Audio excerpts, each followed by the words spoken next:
And we're good to go. Welcome, everybody. So,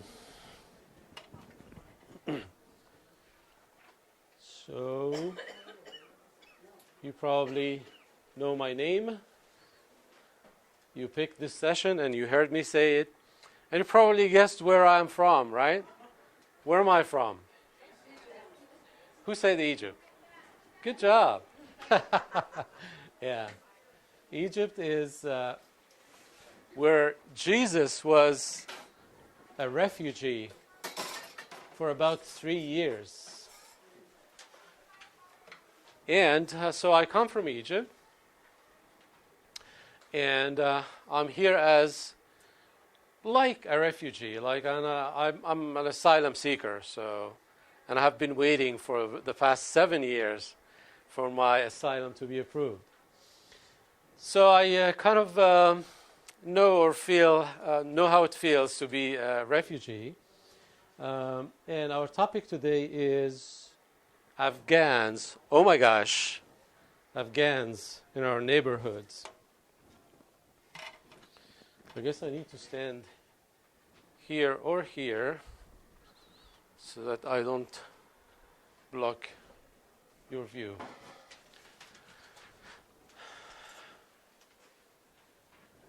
The first time I presented this presentation was in St. Louis in the annual conference of the Synod, Making Disciples for Life. And when we arrived at the St. Louis airport, and while waiting for our bags, I saw this sign, which looks like any welcome sign, until I got a little closer and I could recognize two different foreign languages written in the same script, which is actually the same Arabic script, like we write our language, the Arabic language, in the same script. So I can read that, but not necessarily understand what it says. But I kind of recognize that these are the Dari and Pashto language, which are the two main languages spoken in Afghanistan. And when I got a little closer, I could recognize things like the flag of in Afghanistan in this word, Sant, and the flag of St. Louis in the other word. So they had a big sign to welcome Afghan families. That's, let's say, 6 weeks ago. Afghan families were arriving to cities in the United States by the tens of families at a time, and they are still arriving. We all saw the events unfold on TV and the pictures from around Kabul airport, where Afghans were trying to leave. Those who worked for the American Army or the Allies, and about anywhere between 80,000 and 100,000 were evacuated, taken to military bases, American military bases, inside and outside of the United States. And from these bases, they get vetted and vaccinated and registered, and they trickle into our neighborhoods. I don't know about your city if you have a sign like that, but we don't. And that's the question I wanted to ask the first group, and I want to ask you as well when I presented that. How do you feel? And don't give me ideal answers. It's not how should you feel. It is how do you actually feel about Afghan refugees coming in big numbers in such a short span of time. So that's a question for you guys. How do you feel? I feel bad that people have to leave their home country and for all of the struggles they have to go through. And I just really do. I feel bad about that people have to go to a new place and resettle, and it's just got to be so hard. Thank you. I saw a hand here somewhere. Yes, ma'am. I feel like we owe it to them. You owe it to them. Very much for the way it was handled. Anyone who feels differently, yes. I'm concerned for the Christians in Afghanistan. I'm concerned for the people who are left behind. But I'm also concerned who is coming over the border who may not be who they say they are. That's a good point. Thank you. And the other thing is also that culturally there's a lot of differences. It was compared in the past in Europe, and we had a lot of people come in to what happened when after World War II when people moved around in Europe, but culturally there was more similarity. And I think that might cause more problems than we imagine. That Okay. doesn't mean we shouldn't help. I'm not saying that. I'm just saying. Got you. Yes, ma'am.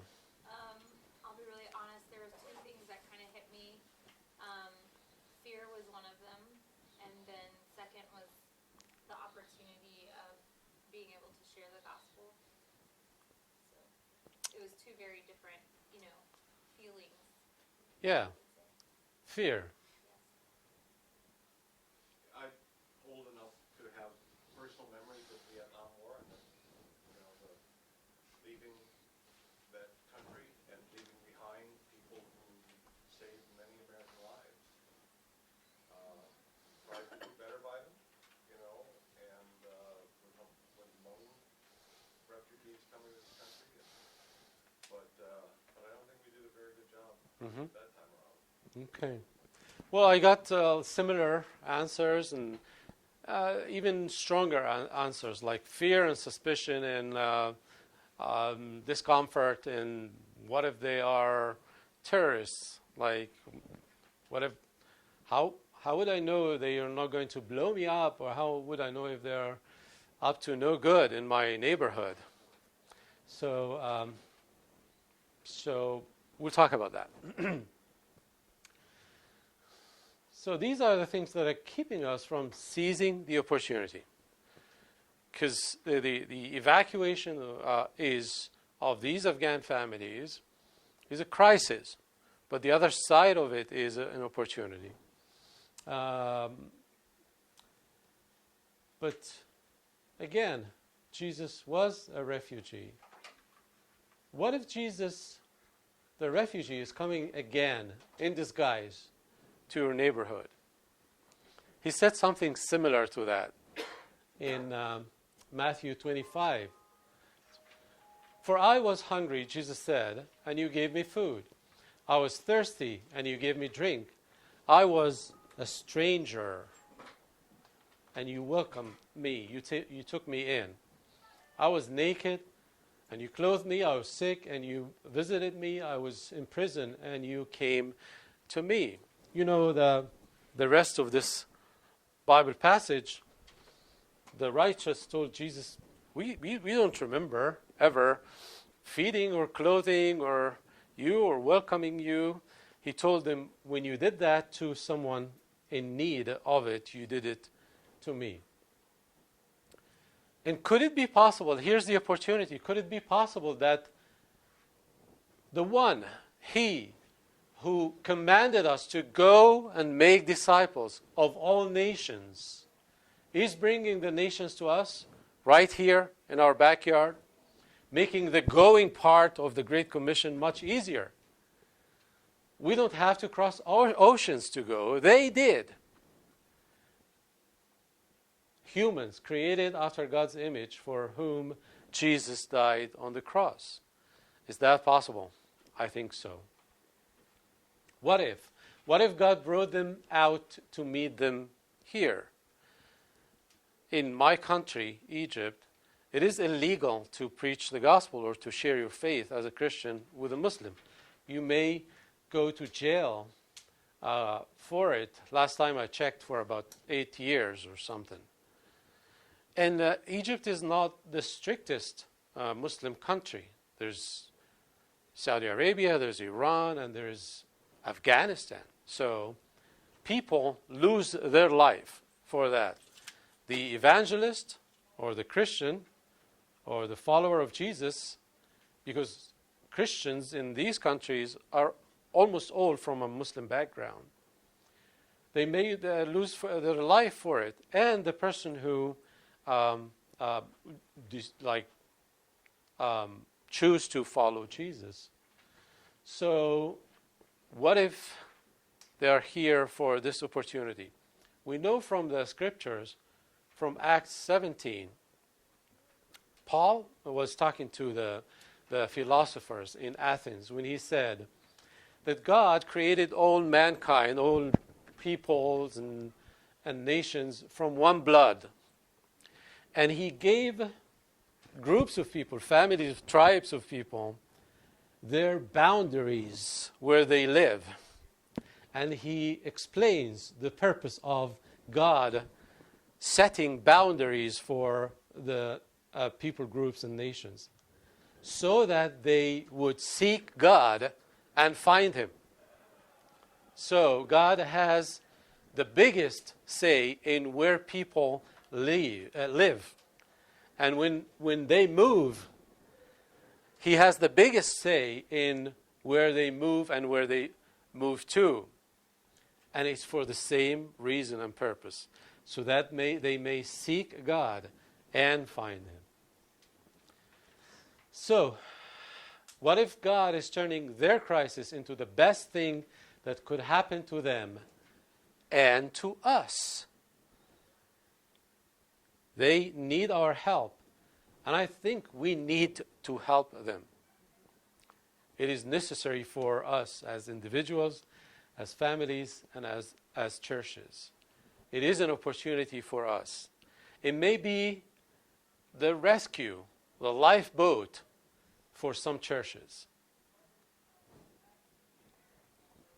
What if God wants to redeem refugee families and include them in his heavenly family? You saw these pictures on TV, and I would like for context to give you a feel or a taste of what is happening in Afghanistan. Because you may, after seeing these pictures, have seen or followed the news of those who arrived here. But this was happening meanwhile.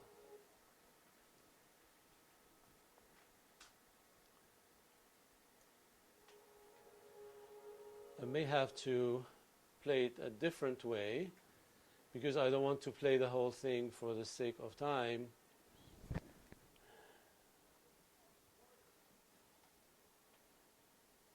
Sometimes there's a bar on the bottom that you can move, Yeah, he's got it. a slide. He's doing it. He's got it. All right. So, just a background story. It's an audio interview with Pastor X. Of course, that's not his real name.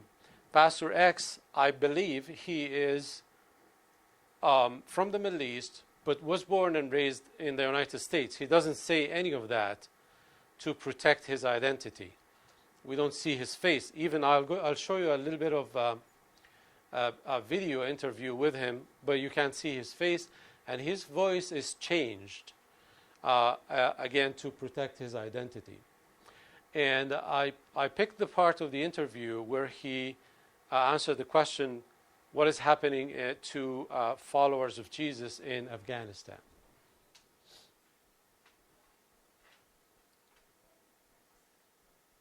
I learned all this. You just see that the gates of hell cannot stand against the Church of God. And so in this moment, though, we are looking at specifically Afghanistan. So let's start with what is happening in that country and a little bit about what you texted me yesterday, just this idea that they are running for their lives. Talk about the friends that you have there. It was interesting. I just want to say this too. Yesterday I was like, can you tell me how many leaders you have there? It's so amazing. Pastor X was looking at his spreadsheet and going down and counting the named and the contacts of his leaders and people on the ground that are fleeing right now. So these are real life people that you have a relationship with. Talk about them and what's going on in the last 24, 48 hours. Well, you can say it like this. 20 years of building a country and building an infrastructure has been hit list of all the believers, and they're going to go after them. And the Christians are literally going to the mountains of Afghanistan right now with the clothes on their back. The Taliban have been threatening everyone, especially in the rural areas. Every house that has a girl in it, a woman in it, has to put an X on it. If they don't put an X and they find there's a woman in the house, they'll come and kill everyone. So the Taliban is taking every girl under 15 for their prize, for their jihad reward. That's their prize or their treasure, and any woman over 25, they kill the husband, take the woman, and do whatever they want with them, and then sell them into the sex trade. So many of the people in Afghanistan who are men have given guns to their daughters and wives and say, look, you have a decision to make. When the Taliban come, you either kill them or you kill yourself because we can't help you. So many of the believers and many of the Afghans are running to the mountains because of this, because the Taliban have come with a vengeance in their heart.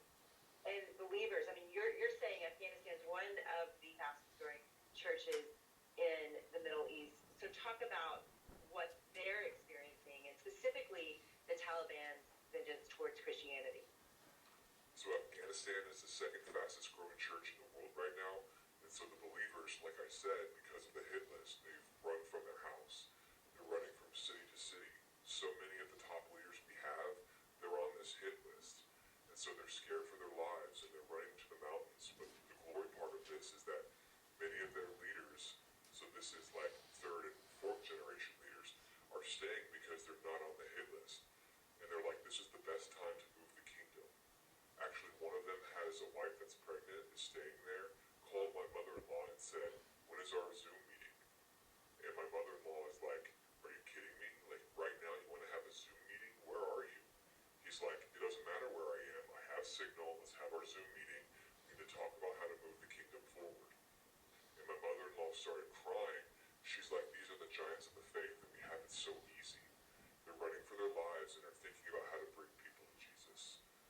They had to comfort my mother-in-law because she started crying, and he's like, don't worry for me, don't worry for my wife, we belong to Christ. If something happens to us today, we'll see you tomorrow. This isn't goodbye, it's just see you later.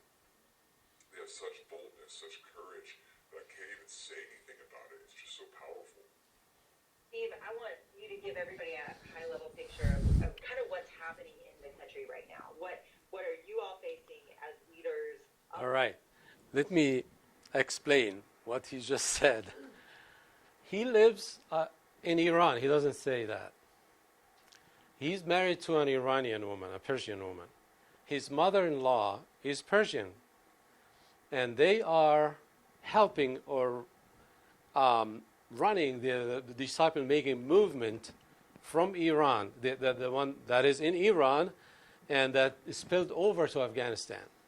The fastest growing church in the world is in Iran, and the second fastest is in Afghanistan.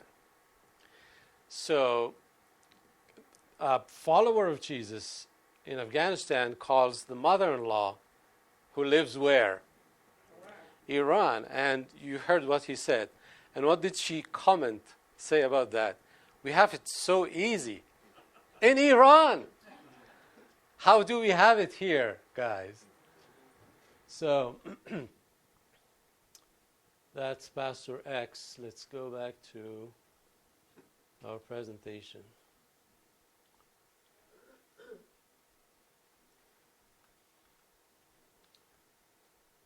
But what if they are terrorists?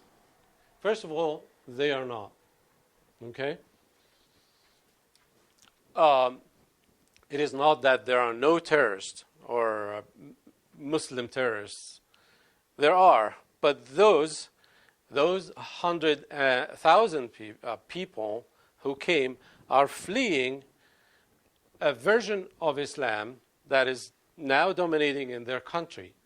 They are very, very, very, very, very unlikely to come here and promote the same version of Islam. Okay? So they are in disagreement with how Islam is practiced or what kind of Islam is practiced in their country. So, that happened upon the Islamic Revolution in 19 79 Islamic revolution in Iran. It was a kingdom. They had a Shah. And when that happened, we had a wave of Iranians come to the United States because they disagree with what is happening in their country. So it is very, very, very unlikely that any of these coming 100,000 people is a terrorist or a radical Muslim. Can they be radicalized here? It is possible. It's unlikely, but it's possible. Just like any American can be radicalized. Like while the Islamic State in Syria and Iraq was having a piece of real estate, and they had actually a state. We saw many Westerners from Europe and the United States born here. Some of them are white Americans who have been radicalized. So, as a matter of fact, we don't need this slide, but let's just indulge me. What if they, hypothetically, terrorist, would you baptize a terrorist? If the Holy Spirit asks you to. Yeah. Did it happen in the scriptures? Where do we read about it? Acts 9. What was the name of the disciple? Ananias. Holy Spirit told him, go to such and such place and baptize Saul. And at that, Ananias said what? Just for clarification, Lord. He's literally killing us. This is not a figure of speech. He's killing us. So the Holy Spirit answered this question, and you know what happened next. What if they are one Thanksgiving away from salvation and life transformation? There's a true story about that. I've met a pastor, an American pastor, who now serves the Lord in Indonesia. And he has a church that is mostly people from a Muslim background, Persians and others. When he was a young pastor, before he went to Indonesia, he served the Lord near New York. And as a young pastor, he wanted to welcome internationals, people from other cultures, and they happened in that community happened to be from the Middle East. So he wanted Christian families to host an individual or a group or a family from the Middle East for Thanksgiving dinner. So he called all the Christian families he knew. And how many families wanted to welcome and host a Middle Eastern family? 0. But the sad part is that 2 of the 19 terrorists who executed the 9/11 attack lived in that community. And they were possibly one Thanksgiving dinner away from salvation or life transformation. What if they are terrorists? That's an added reason for you to be the first one to meet them and welcome them. Because if there's ever a possibility that they would be radicalized, if they're not, because they are not radicals, Muslims, it is when they meet people or organizations who would radicalize them. If you're the first person to meet them, if you are the first church or Christian organization to meet them and welcome them, that will not happen. And we always need to remember that, as you heard, our brothers and sisters in Afghanistan, followers of Jesus, from a Muslim background. Their names is Ali and Muhammad and Ahmad, and they are committed followers of Jesus. They share their faith, and they advance the kingdom, and they make disciples in a much worse circumstances, at the risk of their very life. And we are in a much better place here to do that. That's probably to your question or to your point. Yes, it is an opportunity, and yes, we need to connect with these families and share the gospel with them. Preach the gospel without words, as I'm going to explain. And that creates the opportunity, inevitably, for sharing the gospel, the message of the gospel, with words.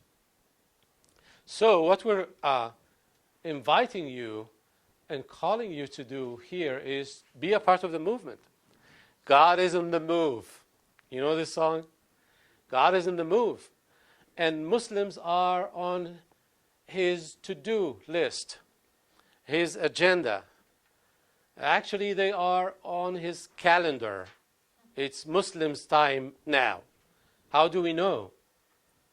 Like we do know, not only from what you can hear like on the news, everything that is happening in the Muslim world, the many changes and many revolutions and civil wars and that are getting Muslims to reconsider their religion.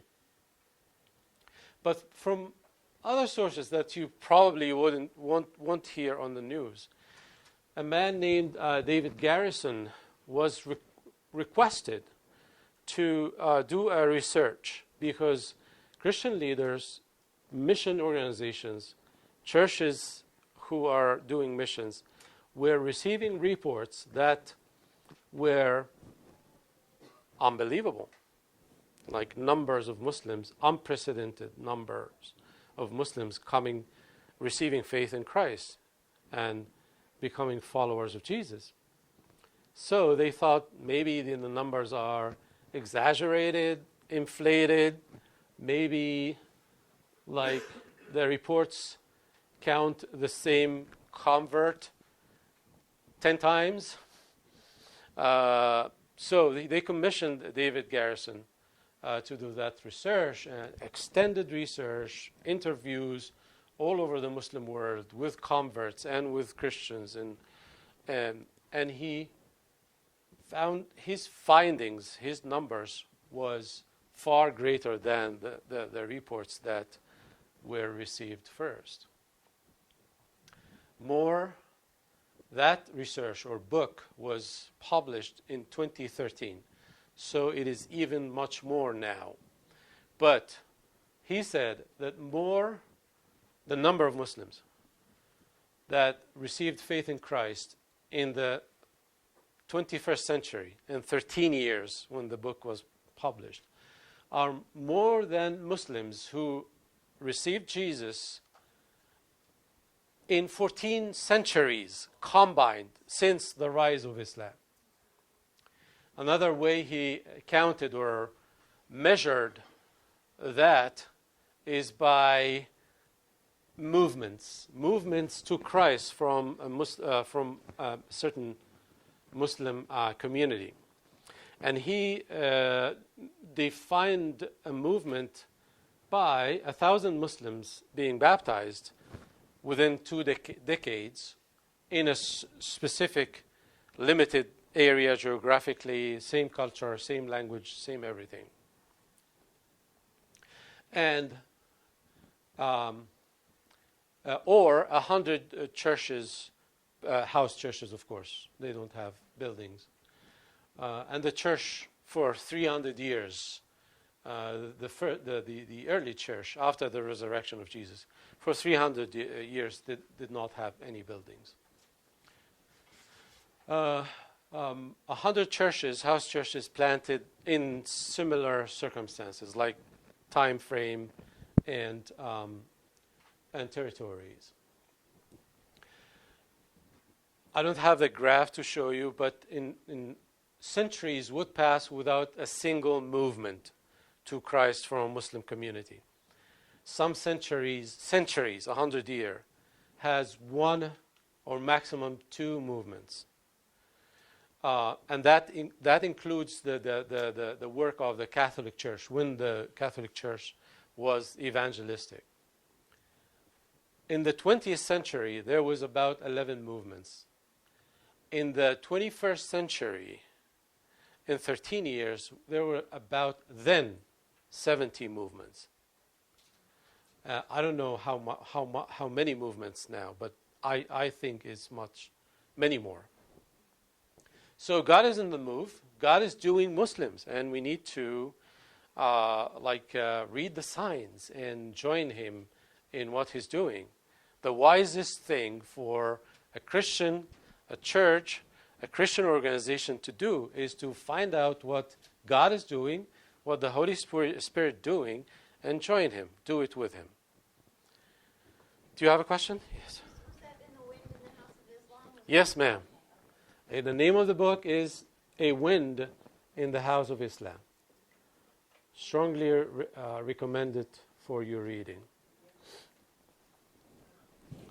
So, be a part of the movement and join Jesus on His mission. Seize the opportunity.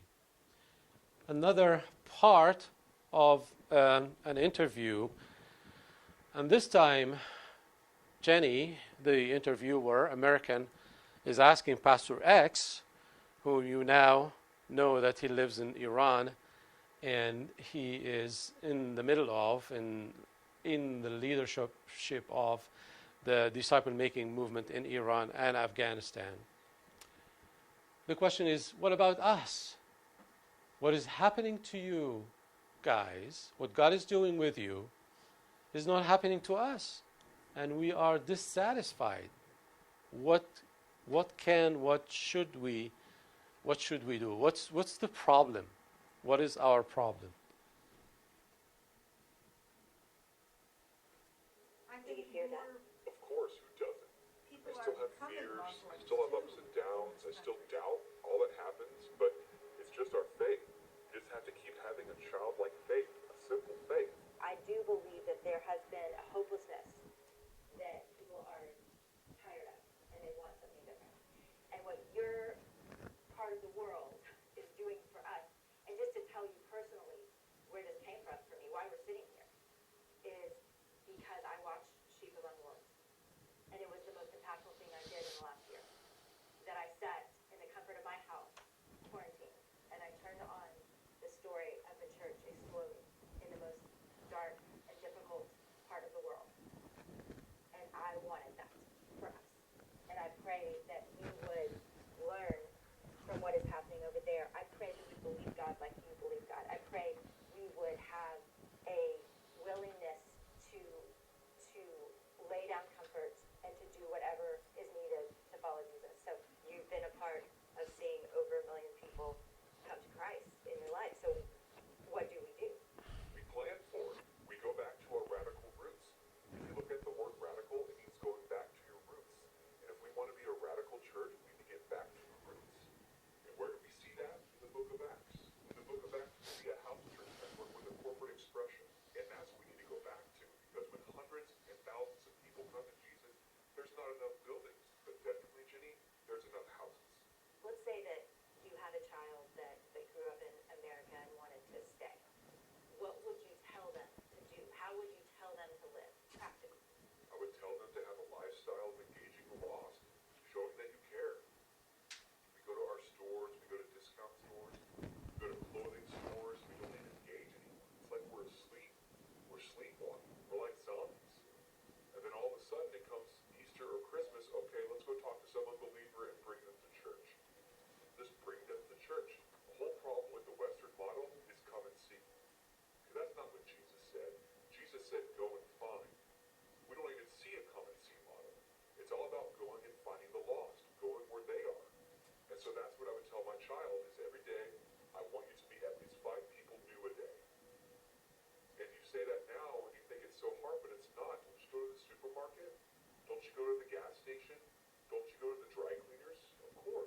so many places in the West where there's self-checkout lines, or when you go to the gas station, you put your credit card in, and you don't even walk in, or even when you go to a local coffee shop, you use an app, and you don't even walk in, you just get your coffee and leave. Are you really a light in that moment? Are you really a city on a hill in that moment? And that's the biggest problem that we see in the West. Everyone wants to run home and watch Netflix. Why? I don't understand it. We don't even engage anymore. Another challenge I guess I could say to the Western churches, look at your contact list. What's the percentage of unbeliever to believer on there? I promise you it's 90% believer, 10% unbeliever. Is that really what Jesus wanted? Jesus hung out with sinners, but the Western church hangs out with itself. That's why it's a club. And this is why there's no community. Tell the Western. Someone had a question or a comment here. Was it you, ma'am? Oh, I mentioned that in this country, there's more people becoming Muslims than Christians, probably. There's 25,000 people, Americans, who convert to Islam every year.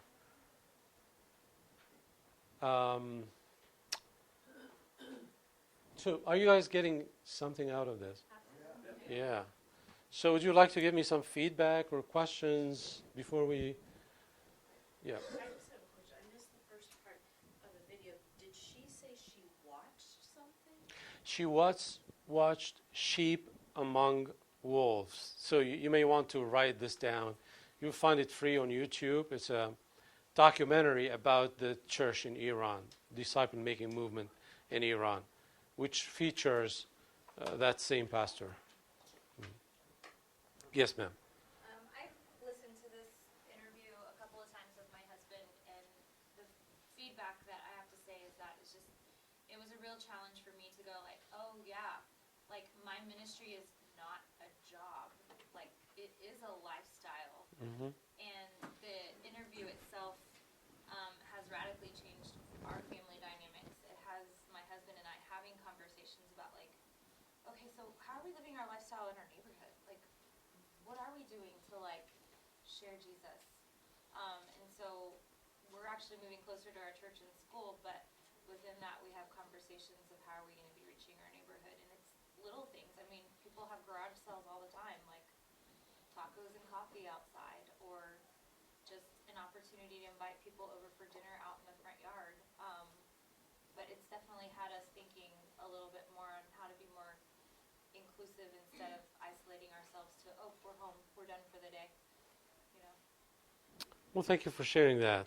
You had a story about the barista. About which one? Barista. Barista? Yeah, like The coffee. coffee place. Oh, barista. Can't come up with it now. Okay. I think that in general, people are not very open whether it's Muslims or not, and not very alert, especially as international students. The likelihood that an international student is invited to a house in the US, I think like 10% of them. Yeah. It's a very, very low number. Yes. And this is bizarre. It's a bizarre story. I live in a university town. We have a big time in the year when the students turn over. And my daughter and I have gone dumpster diving. We sell the stuff for ministry. So whatever we find, if we don't find somebody who can use it. Well, I've been contacts with international students to that. And it took me a while to go, oh, the Lord is opening a door here. So now, next year when I'm doing, this year, I'm going to be much more strategic because I'm starting to build relationships with people who come and buy from me. Mm-hmm. It's like, what else do you need? Oh, yeah, here, just have it. Or, I give this, behind a quote statement, I give this comforter, which was mid-condition to them, and they were like, And since then, they have said to me repeatedly, you're so grateful for that comforter. It's so, thank you for that comfort. And it's just because they don't even know what they will need. You got anything to share from Nashville? I just started working with Catholic Charities to mentor refugees that need help going to different places, whether it's to look for a job or different places. And one of the things that they pointed out is that we're not allowed to proselytize. Like we can't come out and try to get them to come to our church. And so it's going to be interesting to see how I can wade through that Because it's because you work with an official organization that's getting resettlement organization. We try to work around that. So, Can you tell us how? yeah, I'll tell you how. Yes, sir. Where are the Afghans landing? I know from Wisconsin, they were in Camp Randall Stadium now, in the Camp Randall military base. And just came on the news, they want people, nonprofits, to come out to Camp Randall because they got so many donations. The Afghans are gone. If you've got a nonprofit, they want to give you those toiletry kits because they got bales of them, and if they don't get rid of them to the nonprofits, they're just going to let the general public come pick up what they want. Mm-hmm. So the Afghans are out of kind of the detention. Where are they now? That 80 or 100,000 Afghans. Well, I don't have a list of cities or states with the exact order, but I know that the past 20 years, when we received Afghans during the 20 years war in Afghanistan, their two favorite states were Texas and California. And this wave, what I heard is their two favorite states is Virginia and California. So Our county, I heard, and we haven't got more information on it, that there were supposed to have 1,500 Afghan refugees. Where is that? In Washington, north of Seattle. Okay. Snohomish County, they said there's supposed to be 1,000 or 1,500 that they want to resettle in our county.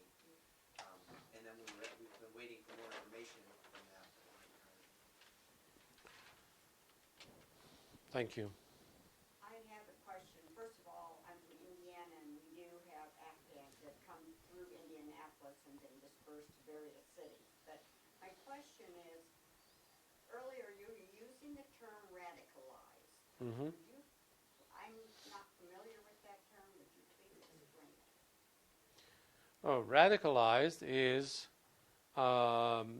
indoctrinated certain Islamic teachings, which leads the person to believe that they need to do jihad, or it is okay to hurt innocent people, blow themselves up while killing some non-Christians and non-Muslims. Yeah. Yeah. And anyone can be radicalized, regardless of their level of education. The two young men who blew themselves up and set an airport in the UK on fire, killing many people, were medical doctors. Yeah. Medical doctors. If I were to encounter a Muslim woman in the grocery store or whatever, we don't probably speak the same language. Are they afraid of me? Would they be open to me saying hello? What is their heart? Are they closed, or are they open to those outside their community? You want to answer this question? Okay. Okay. So, we meet with Afghanistan Could you people stand up? at a park, Mission Bay Park in San Diego. So, we have new people that come from churches that are trying out the same thing, like, what do we do? By the end of the day, we met one of the ladies that, her name was Sarah, and she said, when you guys just sit there with them, they are glad and they are happy. And they feel a lot better. They feel like they belong somewhere by having us be there.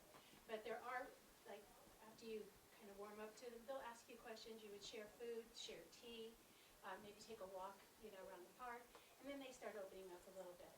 And there's always somebody in each group that has, like, English language proficiency. So maybe it might not be the person you know or that you just met, but somebody in your group will do that. And they will have them come over right away and help you get that language across. And if you get their information on text, their phone number, they will have somebody even do the English for them there because they do want to have a friend. They are Yeah. open. They do So want we you. took with us. Getting to know us, assimilating a little bit, instead of I think they love wanting to be part of it. I would also say that that's one of the things that I've been doing, is if I see somebody out there and they've got the Veil. right, I make it a point to give them eye contact and say hello, because they're not used to people giving them eye I contact. do it, I and just saying don't know hello. if it was what, you know what I mean? Right, Mhm. but that they like that, because they're treated invisibly. So these, by the way, are Sue Fuqua, Salam team, and this is Pamela Rice, Salam team. So we're one team, Salam Ministries. So are Yes, a lot ma'am. of these people speaking English because they must have, if they were sharing information with the U.S. troops, they must be speaking English. Yeah, but not the whole family. There was one person working for the army, so that is possibly the one person who speaks okay or good or fluent English, and he would work as your interpreter. You can communicate with the whole family through that one person. And Will the men accept a woman talking to them? Is that evolution? they will. Just avoid shaking hands with men unless they take the initiative and stretch out their hand to shake your hand. That means they want to, and they are all ready for that. So don't initiate that. And yeah, and so like more to the language thing, it could be the bridge or the point where you connect. So we took a woman from a church. We live in Orange County, in Southern California, but we do outreach to Afghan families also in San Diego. So when we do that, we try to find partners, because we believe for the ministry to be sustainable, it needs to be done by local teams, and then we take a few steps back and do the training and coaching, but let them do the ministry. So we found a church that is willing to partner with us. We took a woman from the church to the park. That one day she went to the park. That one visit with Afghan women, she had two ESL classes, and thinking about a cooking class for some women, and found a woman who lives less than 1 mile from her place, and they have an ongoing long-term relationship, and many other things, like just one time meeting Afghan women for the first time. So I hope that encourages you to just approach them and say hi. If they speak the language, if they speak English, that's fine. If not, just try to communicate with them any way you can, or find the person to translate. Any more comments or questions? What about shopping at the Asian stores, the Asian groceries? Muslims would want to shop in halal markets. The halal is the equivalent word for the kosher for the Jews, and I think they know where they are. You can know, just a Google search, quick Google search, where you will be able to know where are the halal markets and the halal restaurants. Before we visit an Afghan family or an Afghan group in their place, rented house or apartment, we usually ask them if it's okay that we bring food, halal food, and share a meal together. And HALAL. And Muslims would recognize the word even if it's written in Arabic. Most Muslims don't speak Arabic. 80% of Muslims don't speak Arabic, or don't read and write Arabic. But they say certain Arabic words and phrases because they have to pray in Arabic and recite the Quran in Arabic as a part of their prayer. So,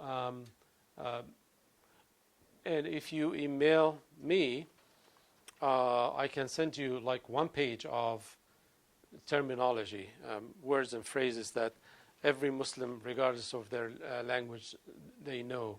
So they can be kind of a starter, a conversation starter. So I think everyone has Salam Ministries brochure, and you can find our contact information there. Was there any other questions or comments? I just have a question or curiosity, and I don't know how much you can generalize. The 100,000 that got out, how did they do that? Were they just the closest to the airport? Did they have money? Were they the ones who were helping the Americans? Well, I suppose the first. They were the closest to get there because they stopped at a certain point, and whoever was not evacuated stayed in Afghanistan. Are they still coming out?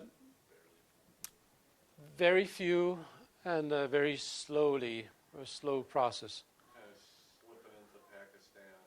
Well, all the countries surrounding, and it's in like inland country, so it's surrounded with many countries and have borders with many other countries. They closed their borders when they heard about the withdrawal from Afghanistan. So that happens, but very small numbers. So if they had lists, unfortunately, can we assume all the Christians have been killed? I'm sorry? You said that the Taliban had lists of all the Christians. Okay. Can we assume that they've all been killed? No, thankfully, no. I'm sorry that like this is the loudest we could get the audio to work. But what he said is that the first and second generation disciples or leaders. No, I'm talking about from the Afghan right now. Yes, yes. I'm talking about the same group of people. Okay. Followers of Jesus in Afghanistan, the first and second generation disciples, those are the ones who were on Taliban hit list. These fled to the mountains and remote areas. They cannot, like they will be found. But the third and fourth generation disciples, who are not recognized and not on the list, and relatively safe, far, they stayed in their towns and cities and villages. And they are making disciples, making other disciples. Even the terrorists. Even the terrorists, even Taliban. I know that Open Doors supports Afghan Christians in Afghanistan. Is there other organizations, or do you have any? Many organizations and churches are doing their best to help those who can't leave, to help some leave the country to a safer place. And so many. Are there organizations that you work with or would recommend, or just curious? Well, they are local to California. Are you local? No. Okay.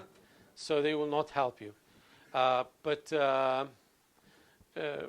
also email me, and we can I can give you more information about that. All right, let's move on. So what do we do? You said many things that we can do. First of all, find them. And in our case, that's what we did. You may want to do the same thing or do it differently depending on your location and what numbers of Afghans and what resettlement organizations are active and working in your area, or what other Christian organizations or just not faith-based organizations who work with refugees.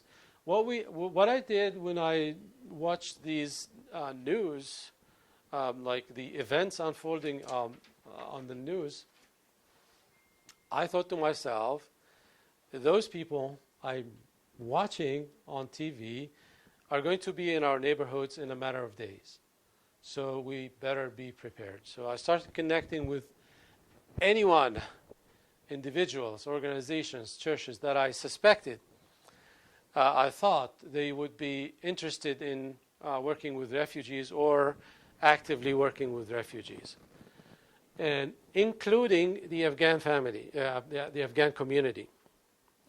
As you would expect, people from certain countries or regions or people groups, when they come to the United States, they go to where, like Afghans, they would go where there are other Afghans. So in our county, for example, they're concentrated in southern Orange County. So while connecting with people, I heard that the Afghan community leaders are having an emergency meeting to brainstorm and prepare to how to respond to this crisis. So I joined them, and I got to meet some of them, exchanged contact information, and we continued in touch with them, and we work with them. When we go to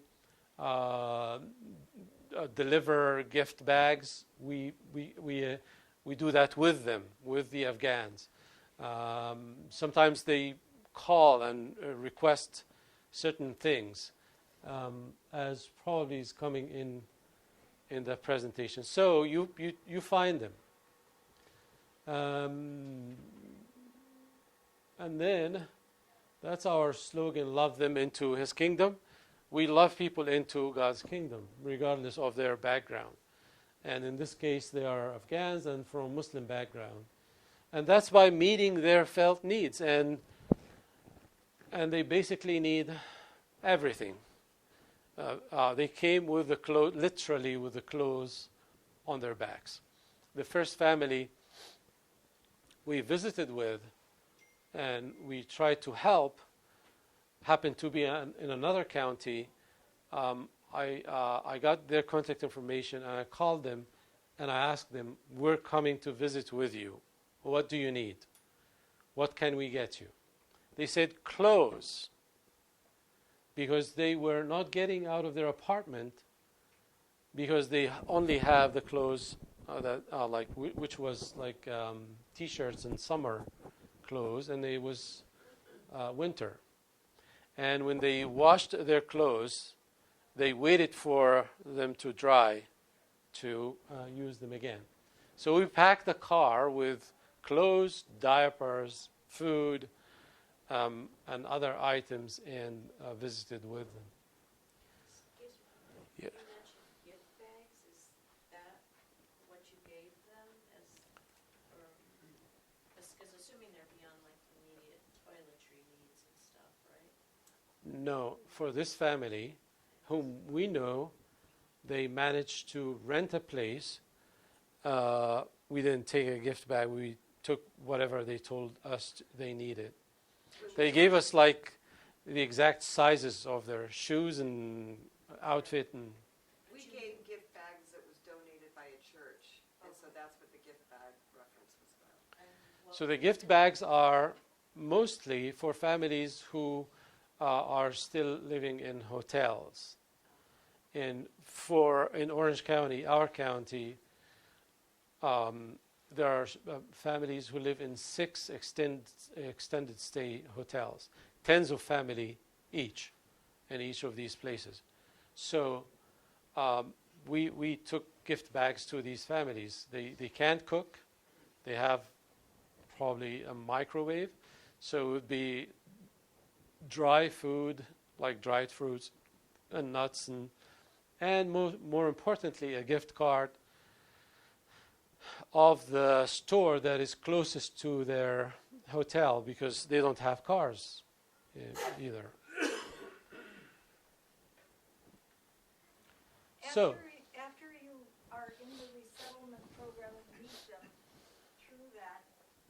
how long before you can start witnessing to them about Christianity?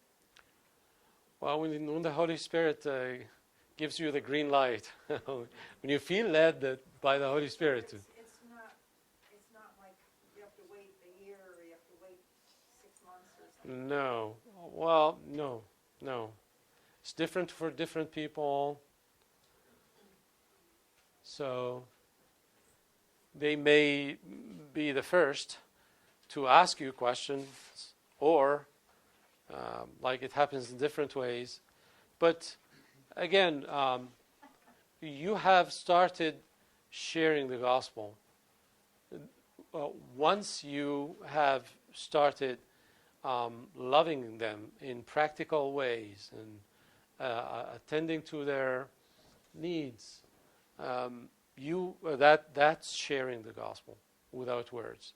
That communicate the gospel. If our God is a God of love, God is love. The acts of love is communicating His love and communicating the gospel. And it inevitably opens or creates the opportunity to share the message of the gospel. So, and while you're doing that, you're building trust. So, like in this room, but when I asked you how do you feel, there were feelings of discomfort, mistrust, and I want to submit to you it is mutual. You don't assume that like you have the trust. You need to earn the trust of that other person,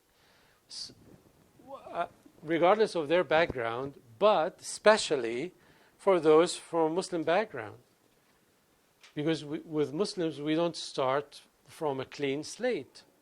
There are 14 centuries of relationships with Christians or those who called themselves Christians, and it was mostly conflict. So you earn their trust and you become their friend. This is the thing that they need the most. Friends, American friends who help them start a new life here, understand, introduce the culture and the system to them. That's actually a lot, even with international students, just becoming the friend and help them understand. Mm-hmm. Yes. One of my friends So- wrote an Afghani cookbook. If anyone is interested, you could give me your phone number and I can pass it on to her. And also, she's written other books on coming out of Afghanistan as a Westerner. She has a child by an Afghani prince who is now dead. Thank you for sharing that. So, an example of someone we needed to build trust with, we have a Shiite Muslim Iraqi now friend.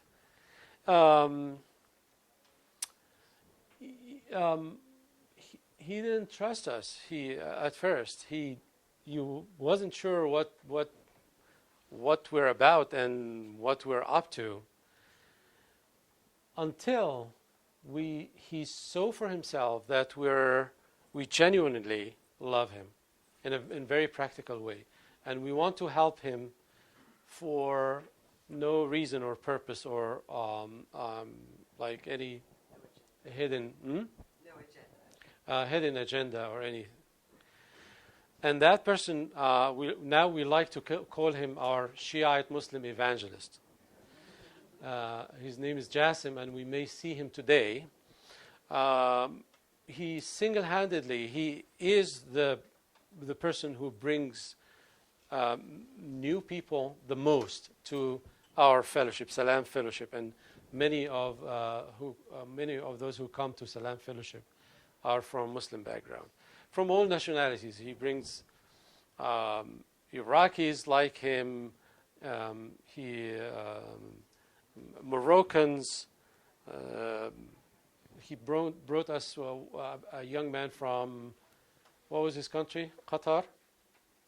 Yeah.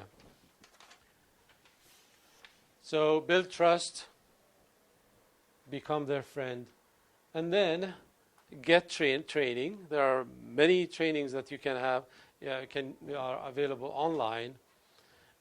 Because, as someone mentioned here, something about the culture, the shame and honor culture, which most Muslims come from, and they share that. They're not only Muslims, like anyone from the Middle East, the Near East, the Far East, most probably belong to this culture, shame and honor culture. And their Islamic background, with its set of values. We need to know something about their background and how to relate to them and how to communicate with them, what things to avoid or sensitivities to avoid, cultural or religious sensitivities. So for that you need training. There are many trainings that are available online. Again, if you're interested or you need training, email me and I'm going to recommend some, including us. We can do that training for you. Here's a quick story, and then the rest of time will be for you guys to share and for your questions. One day I received a text from one of the Afghan leaders or coordinators.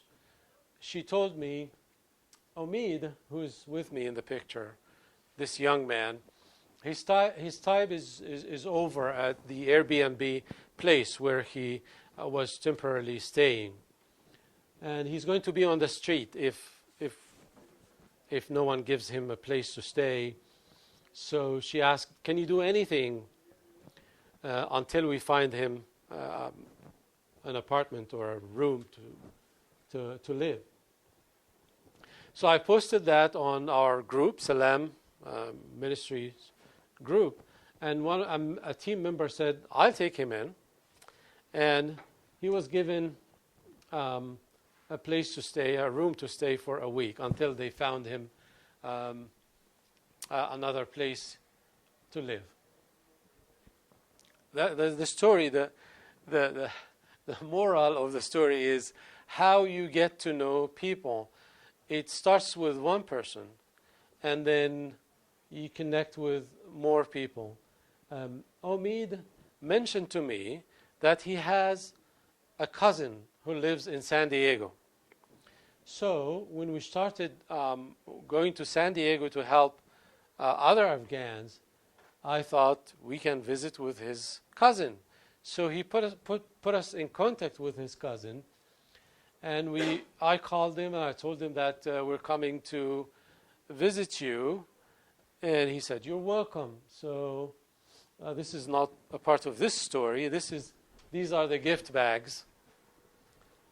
And as you can see, we're visiting with an Afghan family in a hotel room. These are the parents.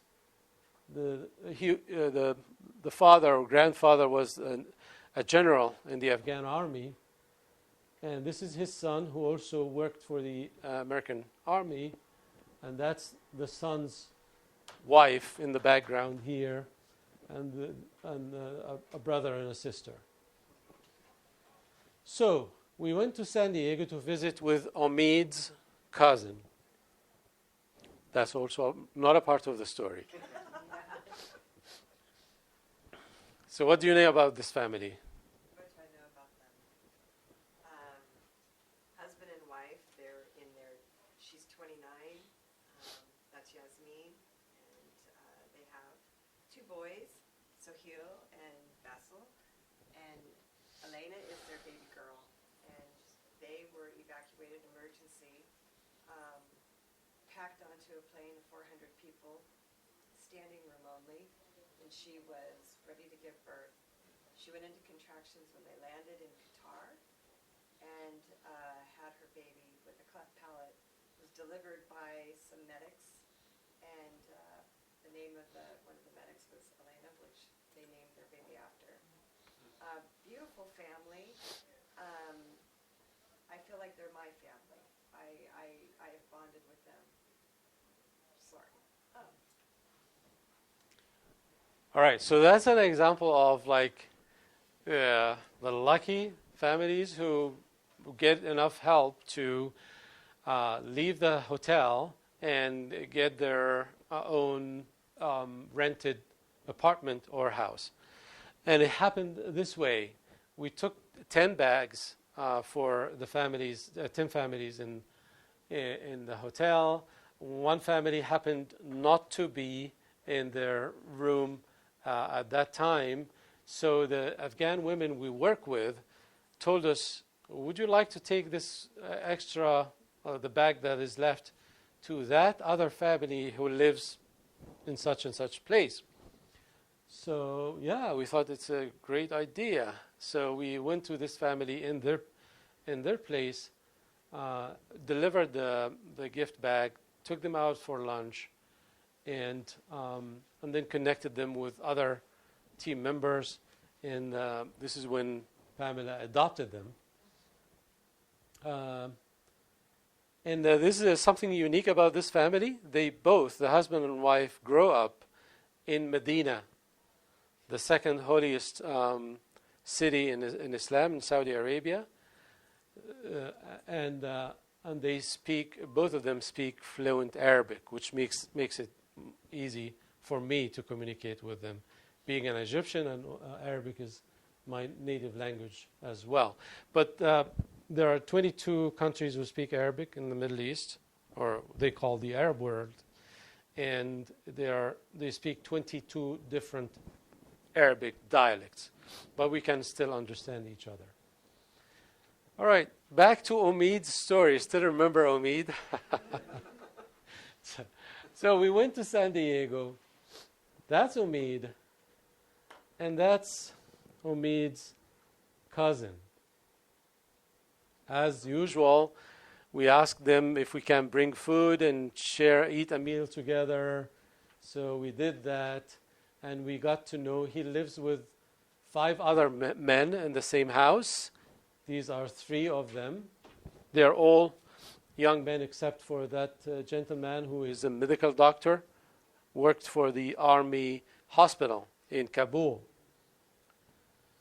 So we, while there, Omid's cousin's roommate told us that he has a sister who lives in another neighborhood in San Diego City. So the next time we were in San Diego, we thought it's a good day. We have time to visit with his sister. We called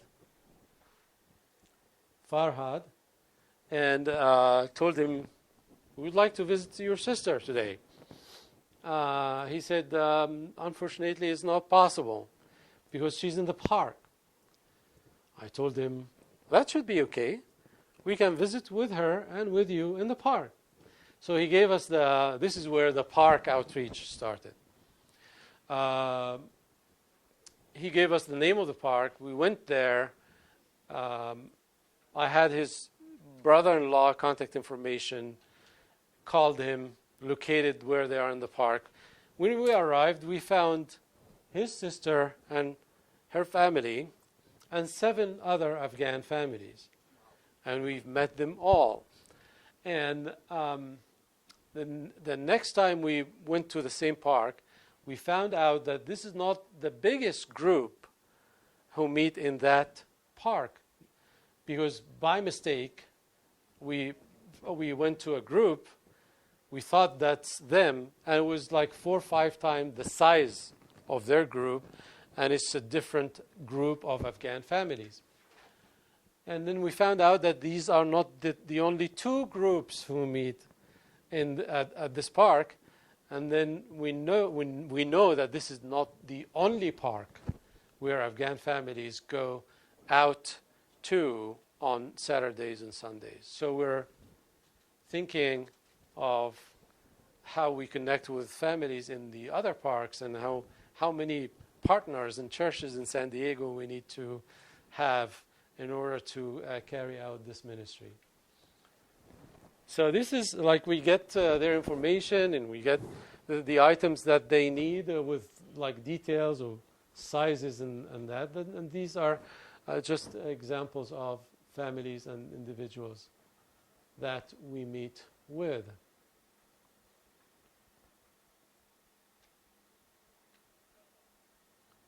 So, I think together we can make disciples of the nations among us, the nations that God brought to live among us. Because they came out with only their clothes, there's probably less risk of bed bugs, is that true? I didn't hear the questions. Many planes that come from Asia Mm-hmm. carry bed bugs. Okay. So because the people came out with only the clothes on their back, no bags, are they less likely to carry bed bugs? I don't have enough information to answer this question. Where did you get that information, that many planes from Asia? I'd like to Did know you all the time. did you have Had any trouble with it? did you have a question or of your own No, or a comment? I was just Okay. curious where that. Yes. I've been having two middle school Muslim kids come into my youth group, and I'm just curious, is that Where are you located? in Oregon, hour east of Portland? They're from Lebanon, and they're here with their dads working.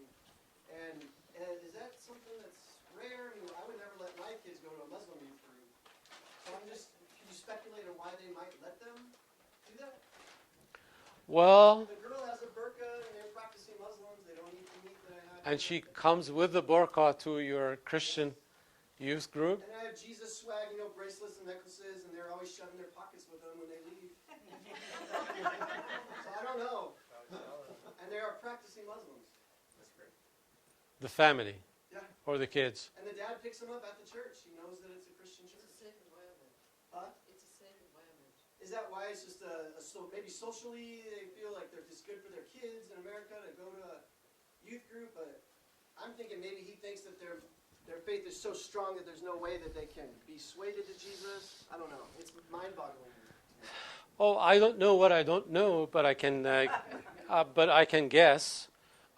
First of all, Lebanon is exceptional in the Arab or in the Muslim world. They are more tolerant, and it is more common than any other country that people change their religion or intermarry, Christians to Muslims and vice versa. Islamic law or religion says that if it's a mixed marriage, it has to be a Muslim man. Muslim men are allowed to marry Christian or Jewish women, and the kids would be theirs and their religion. But given the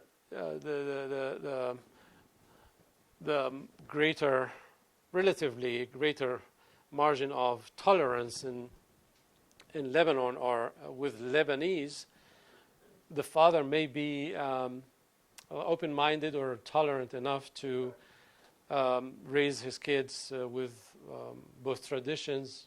He doesn't mind them mixing with Christian kids. But this is just a guess. Yeah. Well, I'm going to email you and just get some more information from you. Sure, yeah. Yes. So we had 3 women from Afghanistan who came to our church and said they had a sticky note and it was in English, and I guess someone had told them to come to our church. But we had they knew no English, and all we could do was gesture smiles back and forth kind of thing, and we gave out bags of fruit because we were actually collecting fruit for our community Christmas distribution that we were going to be doing. And we found out that they lived in the apartments that were literally a block over. Mm-hmm. My pastor and I went to deliver the things because there was so much that it was kind of hard for them to carry it back to their apartment. And they invited us in, and we sat, and they basically served us the oranges. We didn't give it. Yeah, they would. Mm. And it took my breath away because I was like, wow, such a language barrier, but to be able to have those conversations. But I they haven't come back, and I haven't gone to check on them. And part of the reason of not going back to check on them was just the simple fact of like that language barrier, and then I'm not sure how comfortable they would be if I were to come knocking on their door. But they also haven't come back. And They don't have phones? I didn't get their Yeah. phone at the time, so. Next time, get the phones. Well, my question then is, in their culture, would it be comforting if I were to come and knock on their door with my pastor? Yeah. Like, would that be okay, or would It's that? much more acceptable in the Middle East to just show up and knock at the door than in the West. Okay. And they did have a family member from California, and we were trying to do translations there, but even the lady from California seemed to not understand everything I was saying. So, okay, so phone number first. Phone number. Okay. Can you share what Krista's doing to communicate and teach new English words? The cards and the app and all. Can I get your email again? Yes, we'll do that. Yeah, okay. Yeah, so there are ways to, even with someone who doesn't speaks very little English, to Translate even the text messages. yeah. Because For, I knew that they didn't have a car, and then I was curious, like their apartment that they were in. I was like, if they don't have a car and they are in need of food and diapers, like, how are they affording this right now? Or are they going to be kicked out soon? So, like, there's all of those questions that I have going through my brain, and just I'd love for us to be able to help and build a friendship with them. yeah. So, okay, that's good. I'll reach out. So you could always use apps, translation apps, or Google Translate. Like for example, I have the group of in San Diego. I created a WhatsApp group for them, named it Kabul to San Diego, and with the Afghan flag. And I wanted to let them know that we're coming to the park on Sunday. So It's the WhatsApp? WhatsApp, yeah. It's regardless. You can just text them, not on a text message. So I put it in English. Looking forward to seeing you tomorrow.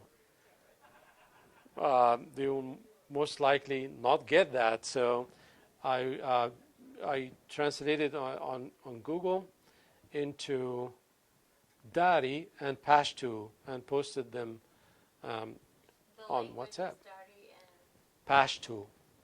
And they are both available on Google. You can translate. That's what the Afghanistan women most likely speak. Yes. Yeah. And then I double checked. I ran the translation by them when we actually arrived this next day. I asked one of them, "Is that accurate translation? Did you get the message from this translation?" And they said yes. We usually work with the Mexican community in Spanish, and so I use the Google Translate for that. But I was just so taken back and like caught off guard that like in the moment, I was like, I want to help, but then like everything went out the window as far as resources. So. One of the best ways to connect deeply and fast with an individual, regardless of their where they come from and what language they speak, is we do that program, Language Partners, and it's one-on-one. And you ask them if you would like some American, to help them improve their spoken English. And it's always, of course, men on men and women on women. And you give them, and that's a good opportunity to engage your church. You announce and find at your church people who would want to be language partners with a newcomer. And they meet together. They either come up with their own curriculum, or you help them find the curriculum to start, depending on the level of English the person speaks. And what happens is that the person's English improves, and in the process they become friends. And we have stories about that, but we don't have time to tell the stories. We have 4 more minutes. So let me tell a story very quickly. We had a Turkish young man who came here as a student, and when he first came and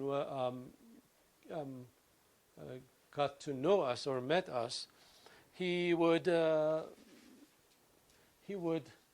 speak for maybe 15 minutes to communicate one sentence to me. So Sue's husband, whose name is Kurt, was happy to be his language partner. And they met once a week, and they became very good friends. The result is, like, language-wise, Mustafa speaks much better English, and he's now doing his master's degree in an American university. But in the process, Mustafa now confesses Jesus as his Savior and takes communion and considering being baptized.